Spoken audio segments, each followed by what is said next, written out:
지난 한 주간 제가 성도에 관한 글을 썼습니다. 근데 목요일쯤 됐는데 갑자기 마음 가운데 무슨 생각이 드냐고 하면 이 세상에서 가장 복을 받은 사람이 누굴까? 어떤 사람이 가장 큰 복을 받은 사람일까? 하는 것이 마음속으로 오더라고요. 여러분들은 어떻게 생각하십니까? 여러분들은 이 세상에서 가장 큰 복을 받은 사람들이 어떤 사람이라고 생각을 하십니까? 제가 오늘 본문 말씀을 보면서 제목을 어떻게 잡았느냐고 하면 큰 복을 받은 성도 이렇게 정했습니다. 한번 따라합니다. 큰 복을 받은 성도. 한 번 더 합니다. 큰 복을 받은 성도. 우리 사람들은 복이라고 생각하면 대개 이런 생각들을 많이 합니다. 돈이 많은 사람, 돈을 많이 버는 사람, 돈을 많이 벌어서 가지고 있는 사람, 이런 사람들이 복받은 사람이라고 생각을 합니다. 현대인들의 사는 모습을 가만히 보면 무엇인가에 굶주려 있는데 뭐에 굶주려 있느냐고 하면 돈에 굶주려 있습니다. 하나님이 앉아야 될 그 자리에 돈이 대신 앉아 있습니다. 모든 길은 로마로 통하는 것이 아니라 모든 길은 돈으로 통합니다. 돈이 만능입니다. 그래서 많은 사람들이 돈의 노예가 되어서 살고 있고요. 돈만 있으면 모든 문제가 다 해결된다고 굳게 믿고 있습니다. 그렇다면 과연 진짜 돈이 많은 사람이 복받은 사람일까 하는 겁니다. 육적인 안목으로 보면 그럴 수 있습니다. 지금 현재 돈의 궁핍함 없이, 돈의 부족함 없이 잘 쓰고 누리고 있기 때문에 육적인 안목으로 보면 그 사람이 복받은 사람이라고 할 수 있습니다. 근데 눈을 조금 크게 뜨고 영적인 안목으로 보면 돈이 꼭 그 사람에게 복은 아니라고 하는 겁니다. 자칫 잘못하면 그 사람에게 돈이 복이 되어야 되는데 돈이 독약이 되는 수가 있습니다. 돈 벌려고 하나님 버리고, 돈 벌려고 주일 안 지키고, 그게 돈이 독이 되는 거예요. 그러다가 돈을 계속해서 벌어서 돈이 많이 나에게 있다. 그게 또 독이 되는 겁니다. 그 돈 가지고 믿음 생활하는 게 아니라 그 돈 가지고 향락 누리고 세상으로 가고 세상에 빠지고 자기 육신의 본능대로 살기 때문에 돈이 복이 아니고 돈이 독약이 되는 겁니다. 그래서 우리가 이 세상에 살면서 진짜 가장 큰 복을 받은 사람은 누구냐고 하면 예수 그리스도 안에서 하나님의 사랑을 받고 있는 성도들이 가장 큰 복을 받은 성도인 줄로 믿으시기 바랍니다. 하나님의 생명을 가지고 천국을 누리면서 사는 성도가 가장 큰 복을 받은 사람입니다. 성경 말씀 가운데 볼 것 같으면은 교회 안에는 두 부류의 사람들이 있습니다. 하나는 교인이 있고 하나는 성도가 있습니다. 교회 안에 어떤 사람은 그리스도 안으로 들어온 사람이 있고 아직도 그리스도 안으로 들어오지 못해서 문 밖에서 그 사람의 마음을 예수님이 두드리고 있는 사람이 있습니다. 어떤 사람은 구원받아서 하나님의 자녀가 된 사람이 있고 아직도 구원을 받지 못하고 대기 중에 있는 사람도 교회 안에는 있습니다. 어떤 사람은 하나님의 자녀로 살고 하나님의 생명으로 살지만 그렇지 못한 사람들도 교회 안에는 있습니다. 청함받은 사람도 있고 아니면 택함받은 사람도 있습니다. 교회 안에는 알곡도 있지만 쭉정이도 있습니다. 그런데 성경 말씀 가운데 볼 것 같으면은요, 성도라고 하는 단어가 98번 나옵니다. 교인이라고 하는 단어는 2번 나옵니다. 제가 이 말씀을 보면서 무슨 마음이 확 왔느냐고 할 것 같으면 여기에 아버지의 마음이 있구나. 여러분 성경을 읽으실 때 무슨 단어가 많이 나오는지는 굉장히 중요합니다. 무슨 단어가 많이 나왔다고 하는 것은 거기에 아버지의 마음이 실려 있고 하나님의 의도가 있고 계획이 있다는 겁니다. 여러분 교인이라고 하는 단어가 2번 나오고 성도라고 하는 단어가 98번 나왔다고 하는 것은 모든 교회 안에서 신앙생활하는 사람들이 한 사람도 교인 되는 것을 주님은 원하지 않습니다. 다 뭘 하기를 원하시느냐? 우리 모든 성도들이 성도가 될 수 있기를 주님의 이름으로 축원합니다. 교인은 누가 교인이냐고 하면 교회에 와서 등록카드를 씁니다. 그리고 그것을 교회 교적부에 이름을 씁니다. 그 사람은 교인입니다. 성도는 누구냐고 하면 하나님의 생명으로 거듭나서 그 이름이 하나님 나라의 생명책에 기록되어 있는 사람이 성도입니다. 아무리 교회를 오래 다녔어도요, 그 이름이 하나님의 생명책에 기록되어 있지 않으면 그 사람은 성도 아닙니다. 제가 얼마 전에 여러분들에게 보낸 편지 가운데 생명책에 대한 글을 제가 페이스북에도 올립니다. 페이스북을 이렇게 올려놓고 목사님들이 댓글 다는 모습을 가만히 이렇게 보면은요, 아, 이 사람은 복음을 아는 사람이로구나. 이 사람은 복음을 모르는 사람이로구나. 댓글만 봐도 감이 옵니다. 제가 물어봅니다. 여러분, 하나님의 생명책에 이름이 기록되는 것이 내가 교회 오래 다니고 신앙생활 잘했으니까 나는 내 이름이 하나님의 생명책에 기록된 줄로 믿습니다를 한참 오면은 이름이 기록되는 겁니까? 아닙니다, 여러분. 아무리 그렇게 될 줄로 믿습니다를 수천 번 외쳐도 그가 하나님의 생명으로 거듭나지 않으면, 다시 얘기합니다. 그 안에 예수님이 계시지 않으면, 다시 얘기하면 복음을 모르면 그는 하나님의 생명책에 이름이 기록되지 않습니다. 반드시 복음을 듣고 깨달아서 하나님의 생명이 속에 있어야, 그래야 그 사람이 하나님 나라의 생명책에 이름이 기록되는 겁니다. 근데 현대인들은 교회만 다니면 다 천국 가는 줄 알아요.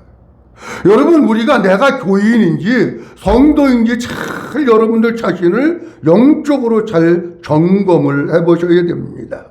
성도는 천국을 누리며 살고 그리스도 안에서 거룩하여짐으로 말미암아 예수님을 닮아가는 성도, 예수님을 마음속에 품고 사는 성자들이 그 사람이 성도입니다.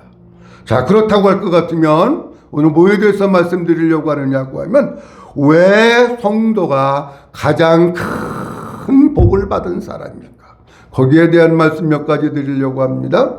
창세기 22장에 볼 것 같으면은 아브라함이 백사에 낳은 아들 이삭을 모리아 산에다가 번제로 드립니다.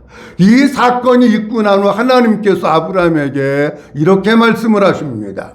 같이 한번 읽어봅니다. 시작. 내가 네게 큰 복을 주고 네 씨가 크게 번성하여 하늘의 별과 같고 바닷가의 모래와 같게 하리니 네 씨가 그 대적의 성문을 차지하리라. 아멘. 아브라함이 이삭을 드렸어요. 그리고 난 뒤에 주님이 이렇게 말씀하셔요. 내가 네게 무슨 복을 주고? 큰 복을 주고. 복은 결국 누가 주는 겁니까? 하나님 주시는 거예요. 왜 아브라함에게 하나님께서는 내가 내게 큰 복을 준다고 말씀하셨느냐? 아브라함은 성도이기 때문에 그렇습니다. 아브라함은 하나님의 자녀이기 때문에 그렇습니다. 아브라함은 믿음의 사람이었었고 그 안에 하나님의 생명이 있었고 구원받은 사람이었기 때문에 그렇습니다. 왜 큰 복을 받은 사람이 성도일까? 첫째로는 성도가 하나님의 관심과 사랑을 받고 살고 있기 때문에 그렇습니다. 한번 따라합니다. 성도가 하나님의 관심과 사랑을 받고 있기 때문입니다. 잘 보세요. 성도가 하나님의 뭘 받는다고요? 관심과 사랑을 받아요. 성도 아닌 사람이 하나님의 관심과 사랑을 받고 사는 거예요. 하나님은 반드시 성도에게 관심을 가지시고 성도를 사랑하시고, 오늘 본문 말씀 2절과 3절 말씀에 보면 하나님 우리에게 이렇게 말씀을 하시고 있습니다. 2절 내가 여호와께 아뢰되 주는 나의 주님이시오니 주 밖에 나의 복이 없다 하셨나이다. 시편 기자는요, 예수님으로 사는 사람, 주님으로 만족하고 주님만 바라보고 주님 있으면 행복하고 주님 때문에 복받고 주님의 생명으로 살고 이 속에 주님이 계시고, 그저 시편 기자 그런 사람이에요. 시편 기자가 이렇게 말씀을 하면서 뭐라고 말씀하고 있느냐고 하면 3절 말씀이 이렇게 얘기합니다. 땅에 있는 시작, 땅에 있는 성도들은 존귀한 자들이니 나의 모든 즐거움이 그들에게 있도다. 아멘. 잘 보세요. 땅에 있는 누가 존귀한 자들이에요? 성도가 존귀한 자들. 땅에 있는 돈 많은 사람, 권력 있는 사람이 존귀한 자가 아니고 땅에 있는 성도가 존귀한 자들입니다. 그렇다고 할 것 같으면 이 말씀은 어떤 의미냐? 제가 조금 쉽게 예를 들어서 말씀드리면 이렇습니다. 제가 어렸을 때, 초등학교 다닐 때, 그 시골 학교에 가을이면 꼭 운동회를 합니다. 옛날에는, 요즘은 모르겠어요. 옛날에는 운동회를 할 때 꼭 언제 했느냐고 하면 8월 추석 그 다음날 운동회를 했습니다. 왜 8월 추석이 지나고 다음날 운동회를 하느냐고 하면 그때가 시골 사람들이 먹을 게 많아. 추석 때. 그러니까 추석 때 그 먹을 거를 남겨놔서 운동회 오는 날 그 아들 보고 딸 보고 손주 본다고 할머니, 할아버지, 엄마, 아버지 해가지고 그거 다 싸가지고 학교 오시는 거예요. 거기 오면은 볼거리도 많고 구경거리도 있고 사람도 만나고 먹을 것도 있고 뭐 얼마나 좋은지 몰라요. 근데 제가 가만히 보니까는요, 체육복을 입고 경기를 하고 운동회를 하기 때문에 다 똑같아. 걔가 걔 같고 그놈이 그놈 같고 저놈이 그놈 같고 쟤도 우리 애 같고 얘도 우리 애 같고 다 그래요. 근데 여러분 참 신비한 게 뭐냐고 하면, 신기한 게 엄마들은 누구만 찾느냐고 하면 자기 자식만 찾아. 자기 딸, 자기 아들 키가 작든지 크든지 잘생겼든지 못든지 그거 상관없어.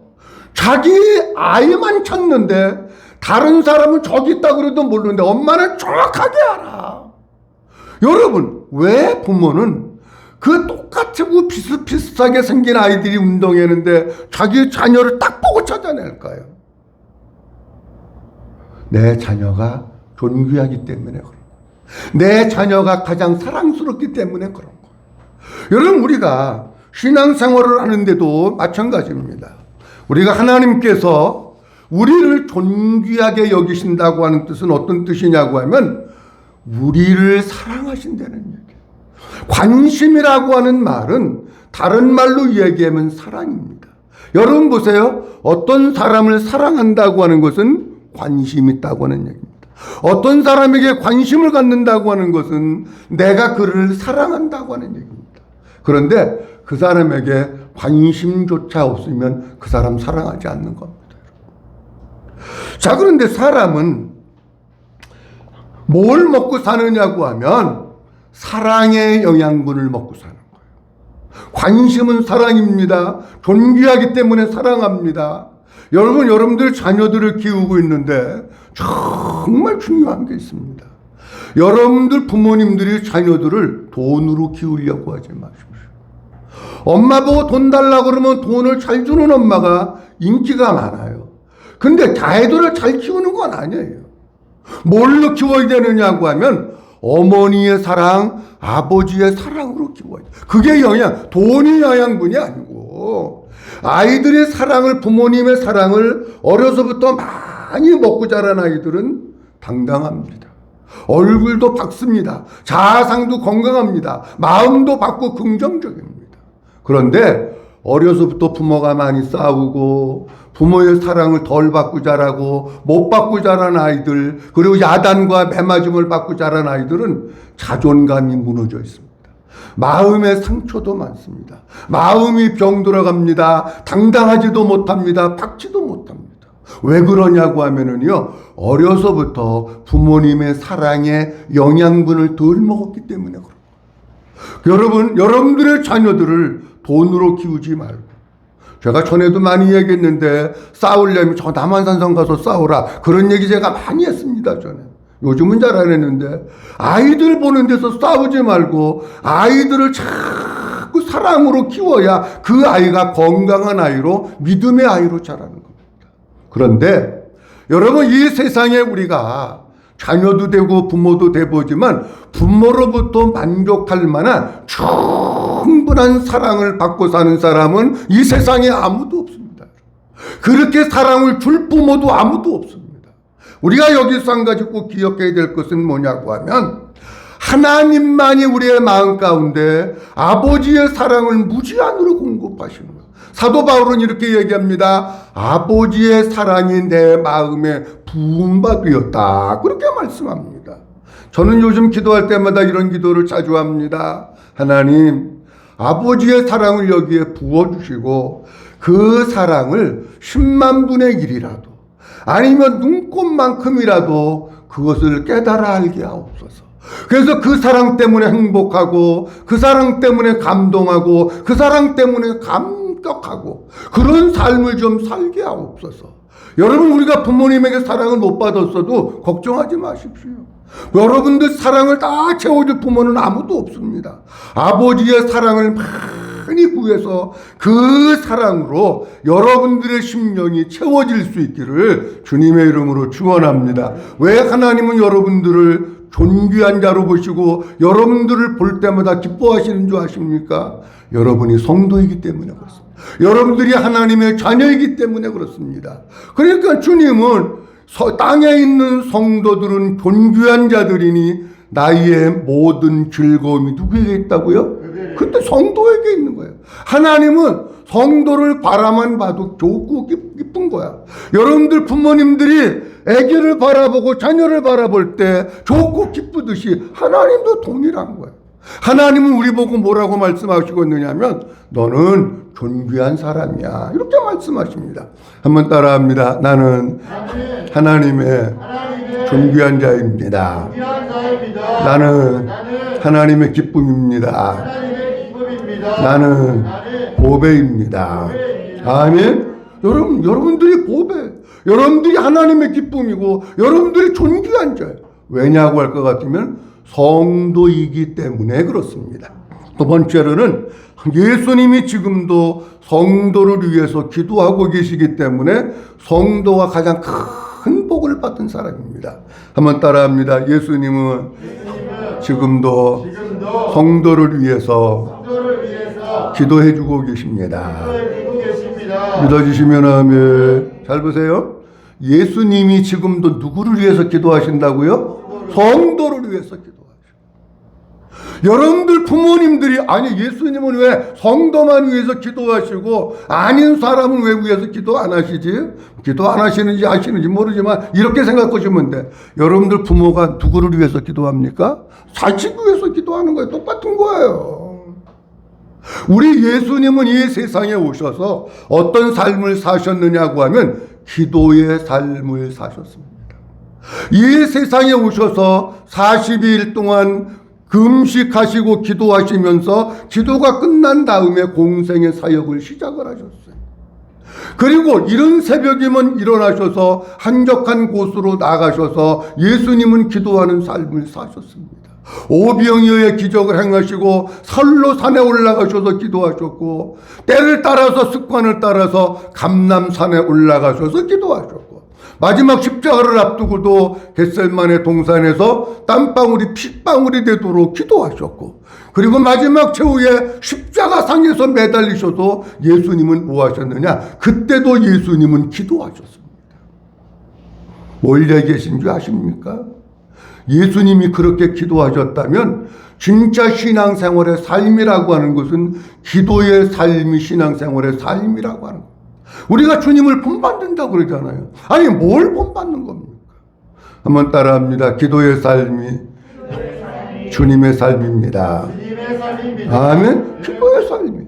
그런데 그 주님이 십자가에서 모든 것을 다 이루었다 하시고 아버지 내 영혼을 받으시옵소서 하고 3일 만에 부활하셔서 승천하셨습니다. 궁금하지 않으십니까? 3일 만에 부활하시고 40일 이 땅에 계시다가 그리고 하늘나라에 승천하셔서 성경 말씀해 볼 것 같으면 하나님 보좌 우편에 계시다고 말씀을 하고 있어요. 그런데 그 주님이 뭐 하고 계시는가 하는 겁니다. 로마서 8장은 예수 그리스도 안에 있는 사람들에 대한 말씀을 하고 있습니다. 로마서 8장은 이렇게 시작합니다. 그러므로 이제 그리스도 예수 안에 있는 자들에게는 이라고 시작을 하시면서 누구든지 그리스도의 영이 없으면 그리스도의 사람이 아니다. 무릇 하나님의 영으로 인도함을 받는 자들이 곧 하나님의 아들이다. 우리가 하나님을 향해서 아빠, 아버지라고 부르짖느니라 라고 계속해서 누구에 대한 말씀을 하시고 있느냐고 하면 성도에 대한 말씀을 하고 있습니다. 그런데 그 주님이 뭐하고 계실까? 우리 안에 계신 예수님, 하나님 보좌 우편에 앉아 계신 예수님이 뭐하고 계실까? 로마서 8장 34절 말씀에 보면 이렇게 말씀하고 있습니다.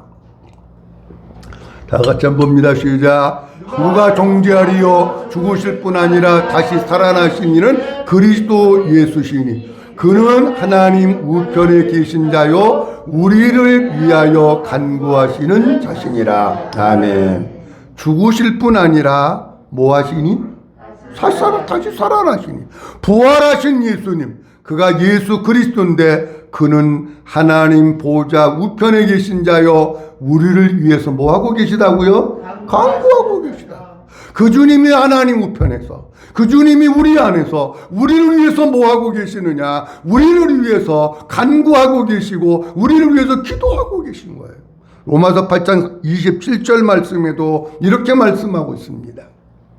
마음을 살피시는 이가 시작. 마음을 살피시는 이가 성령의 생각을 하시나니 이는 성령이 하나님의 뜻대로 성도를 위하여 간구하시니라. 아멘. 보세요. 이는 누가? 잘 보세요. 이는 누가? 성령이 하나님의 뜻대로 누구를 위하여? 성도를 위하여 뭐 하신다고요? 간구하시면 되잖아요. 아니 성령님이 우리를 위해서 성도를 위해서 간구하고 계시고 예수님이 우리를 위해서 간구하고 계신 것을 믿으시면 하면 우리를 위해서요. 여러분 사람들이요 가장 신앙생활하면서 부러운 사람들을 제가 많이 봅니다. 어떤 사람을 부러워해 주냐고 하면 엄마도 기도 많이 하고 아버지도 기도 많이 하고 결혼했는데 처갓집 장모도 기도 많이 하고 장인도 기도 많이 하고 이런 사람들을 부러워해요. 근데 제가 가만히 보니까는요, 양쪽의 양가 부모님들이 기도로 자녀들을 위해서 많이 해주는 사람들을 보면 다 신앙생활을 잘해. 근데 여러분들 그거 부러워하지 마십시오. 왜냐고 하면 여러분들이 오늘 여기까지 있으면서 신앙생활한 것은 나는 사람이기 때문에 누군지는 모르지만 누군가가 여러분들을 위해서 기도해 주셨기 때문에 오늘 여기에서 신앙생활을 하고 있는 줄로 믿으시기 바랍니다. 누군가가 위해서 기도해 주셨어. 그 누군가가 누군지는 몰라. 그런데 누군가가 위해서 기도해 줘서 우리가 여기 있는데 여러분 나는 우리 부모님이 신앙생활 안 해. 처갓집도 안 하고 무슨 뭐 시댁도 안 하고 안 해. 걱정하지 마십시오. 너무 그것 때문에 마음 아파하지 마십시오. 한번 따라합니다. 내가 기도해서 가문을 일으키면 된다. 아멘. 여러분들이 기도해서 그런 가정을 만들면 되는 거예요. 아니 여러분들이 기도 안 하고 그것만 바라볼 수 있는 건 아니잖아요. 근데 제가 보니까는요 1세대에 내가 신앙생활을 하면서 내가 믿음의 가문을 일으킨 사람들이 얼마나 많은지 몰라. 우리는 신앙생활이 있고 우리 애들 4대째, 우리 손주 5대째인데요. 첫 대가 누구냐고 하면 우리 할머님이셔요. 조모님. 근데 우리 할머님이 신앙생활 하시면서 얼마나 핍박을 많이 받으셨죠. 그 옛날에 교회 다니는 게 흔하지 않았어요. 그리고 이 같은 성씨들이 모여서 사는 시족의 가문에서는요 교회 다니는 게 불가능합니다. 여러분 아시잖아요. 근데 우리 할머님이 엄청난 핍박을 당하시고 욕을 먹으시고 고통을 당하시면서 변함없이 뭐를 하셨느냐? 변함없이 신앙생활 잘 하시고, 매일 새벽이면 하루 종일 농사 짓고, 매일 새벽이면 아버지 앞에 나가서 우리 할머님 3시 반이면 나가서 기도하신 거예요. 처음에는 우리 할머니 얼마나 힘드셨을까? 핍박도 많이 다. 교회 다닌다고 나 지금도 안 잃어버리는 게 우리 육촌 아저씨가 꽃갱이 갖고 와가지고요, 가마솥을 갖다 깨뜨려 버리고 그런 일이 있었어요. 엄청 핍박 많이 받았어. 근데 내가 기도로 사니까, 우리 할머님이 기도로 사니까 오늘 믿음의 가문을 이렇게 세운 거예요. 여러분들, 우리 부모님이 신앙생활 안 한다고 탓할 것도 없고, 내가 썩어지는 하나의 미랄이 대해서 기도해서 여러분들 가정도 그렇게 일으켜 세울 수 있는 줄로 믿으시기 바랍니다. 여러분에게 달려요. 그런데 주님이 우리를 위해서 기도하고 계셔. 성령님이 우리를 위해서 기도하고 계셔요. 여러분들 낙심하고 실망하고 좌절할 필요 없습니다. 누가복음에 볼 것 같으면은 예수님께서 예수님의 제자들이 예수님을 부인할 것을, 도망갈 것을 말씀을 하시면서 특별히 한 사람을 콕 찍어서 얘기합니다. 누구를 콕 찍어서 얘기하느냐고 하면 여기 시몬이라고 나와 있는데, 이 시몬이라고 하는 사람은 베드로를 얘기해요. 가장 열성적이고 주님을 위해서 목숨까지 바친다고 했던 그 시몬, 그 베드로를 위해서 주님이 이렇게 말씀하십니다. 한번 보도록 합니다. 시작. 시몬아 시몬아 보라, 사탄이 너희를 밀가부르듯 하려고 요구하였으나 그러나 내가 너를 위하여 내 믿음이 떨어지지 않기를 기도하였으니 너는 돌이킨 후에 내 형제를 붙게 하라. 아멘. 예수님이 특별히 한 사람, 시몬 베드로를 콕 찍어서 얘기합니다. 시몬아, 이름을 2번 불러. 보라, 사탄이 너를 밀가부르듯 하려고 요구하였으냐. 쉽게 얘기하면 이런 얘기예요. 사탄이 너를 계속해서 흔들어대고 있다. 신앙생활 못하도록 어지러서 빙빙빙빙 돌다가 푹 쓰러지도록 지금 사탄이 너 그렇게 하고 있어. 그걸 알아야지. 그러면서 32절 말씀에 내가 너를 위하여 믿음이 떨어지지 않기를 뭐하였노니? 기도했다는 거예요. 기도했다는 거예요. 여러분, 베드로가 예수님을 3번씩이나 모른다고 부인하고 저주하고 맹세했습니다. 닭울음 소리를 듣고 그가 회개합니다. 오순절 마가의 다락방에서 오로지 기도하는 일에 힘쓰다가 성령 충만을 받습니다. 그리고 오순절 예수를 위해서 복음을 위해서 아버지의 영광에서 쓰임받습니다. 원동력이 어디 있는 줄 아십니까? 원동력이 예수님이 베드로를 위해서 끊임없이 기도해 주었기 때문에 믿음의 사람으로 승리할 수 있었던 거예요. 여러분, 내가 기도하고 힘들고 어려운 일이 있을 때 나는 기도해 주는 사람이 없어서 넘어질 수밖에 없어. 아니, 그러지 마시고 성령님이 나를 위해서 기도하시고 우리 주님이 나를 위해서 기도하심을 믿고 믿음으로 승리할 수 있기를 주님의 이름으로 축원합니다. 3번째로는 주님 재림하실 때에 성도가 부활하기 때문입니다. 그래서 성도가 큰 복을 받은 사람입니다. 한번 따라합니다. 주님 재림하실 때에 성도가 부활하기 때문입니다. 우리 예수님께서 십자가에 못 박혀 돌아가시고 7마디 말씀을 하시고 조금 아까 말씀드렸으면 다 이루었다 하시고 아버지 내 영혼을 아버지의 손에 부탁하나이다 라고 큰 소리를 하시고 그리고 예수님이 운명하셨어요. 근데 여러분, 예수님 십자가에 못 박혀 돌아가실 때 놀라운 사건이 하나 있습니다. 그 놀라운 사건이 뭐냐고 하면 성소의 휘장이 위에서부터 아래까지 찢어지고 땅이 진동하고 지진이 일어나고 흔들리면서 바위가 막 터져나가는 겁니다. 이 일은 사람이 한 게 아닙니다. 이 일은 하나님이 한 겁니다. 사람은 결코 할 수가 없습니다. 그런데 이때에 무덤이 열리면서 성도들이 부활을 합니다. 마태복음 27장 51절 52절 다 같이 한번 보도록 합니다. 제가 51절 제가 있습니다. 이에 성소 휘장이 위에서부터 아래까지 찢어져 몇 개가 되고 둘이 되고 땅이 진동하며 바위가 어떻게 되고 52절입니다.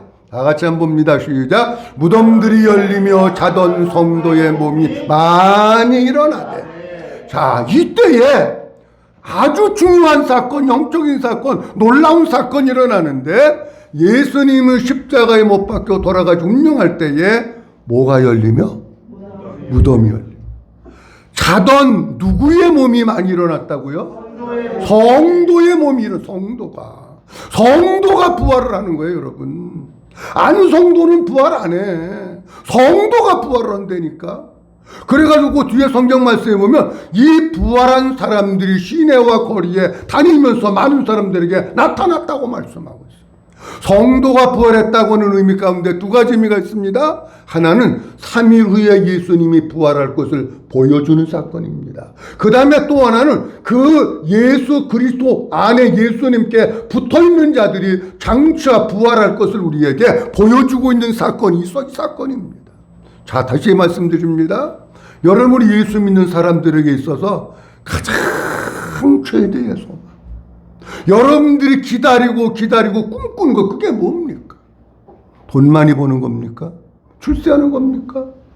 그렇다면 바꾸셔야 합니다. 진짜 내 안에 예수님이 계셔서 그 예수님으로 사는 사람들의 가장 최대의 기다림, 바람, 희망은 뭐냐고 하면 우리 주님이 영광 중에 이 세상에 다시 오시고 우리가 그분을 신랑으로 맞이하고 공중으로 영접하고 부활의 영광을 누리는 것, 그것이 우리 성도들의 소망이 되어야 되는 줄로 믿으시기 바랍니다. 그게 소망입니다.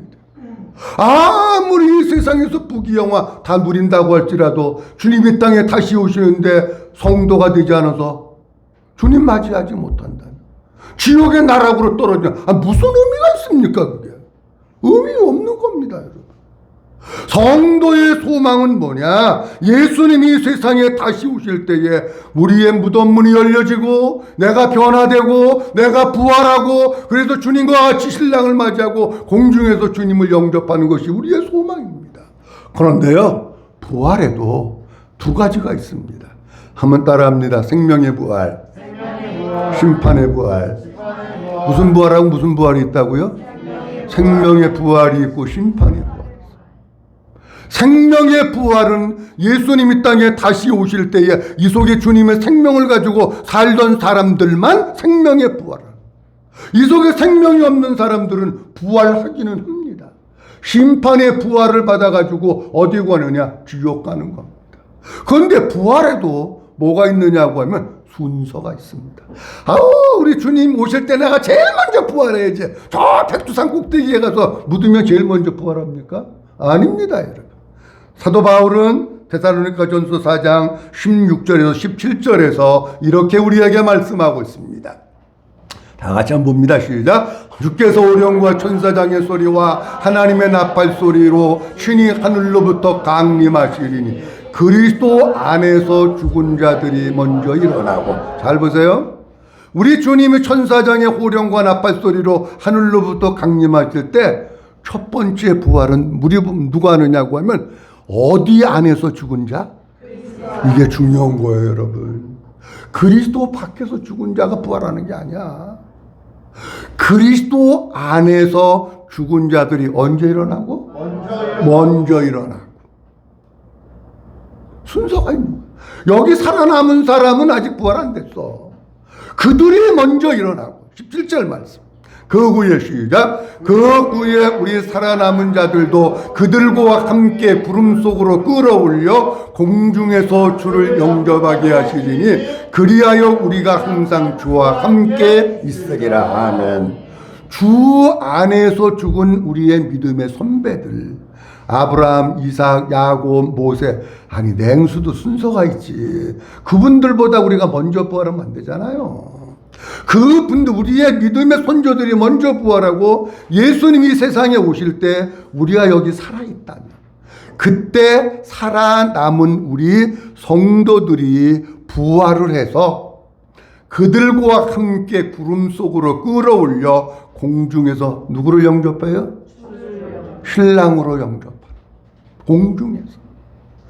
그리하여야 우리가 항상 어떻게 된다고요? 주와 함께 있으리라. 여기 땅에서도 주님과 함께 살고 부활에서도 주님과 함께 살고. 할렐루야. 이게 신앙이에요, 여러분. 그러니까 누가 가장 큰 복을 받은 사람이냐고 하면 주님 밖에 불신자가 아니고, 이 세상에도 조금 힘들고 어려운 일은 있을지 모르지만 예수 안에서 하나님의 성도된 자들이 부활하여 부활의 영광을 누리고 주님과 함께 살고 7년 혼인잔치에 참여하고 휴거되고, 그게 큰 복 받은 사람이죠. 믿어지시면 아멘. 자, 오늘 본문 말씀 보면서 세 가지 말씀을 드렸습니다. 사람들은 이 세상에서 가장 큰 복을 받은 사람은 돈을 많이 가지고 있는 사람이라고 생각합니다. 그런데 돈 때문에 내가 망하는 겁니다. 돈이 독약입니다. 돈 벌기 위해서 주님도 잃어버리고 주일도 못 지키고, 돈 벌기 위해서 믿음도 내팽개치고, 돈 많이 벌으면 그거 가지고 세상에 상당 부리려고 쓰다가 망하는 겁니다. 진짜 복 받은 사람은 누구냐고 하면 성도가 복 받은, 예수 안에 사는 성도, 예수님을 모시고 사는 성도, 그 성도가 복 받은 사람. 오늘 세 가지 말씀드렸는데 왜 우리 성도가 큰 복을 받은 사람이냐고 하면, 첫째로는 성도가 하나님의 사랑과 관심을 받기 때문에, 그래서 성도가 큰 복을 받은 사람.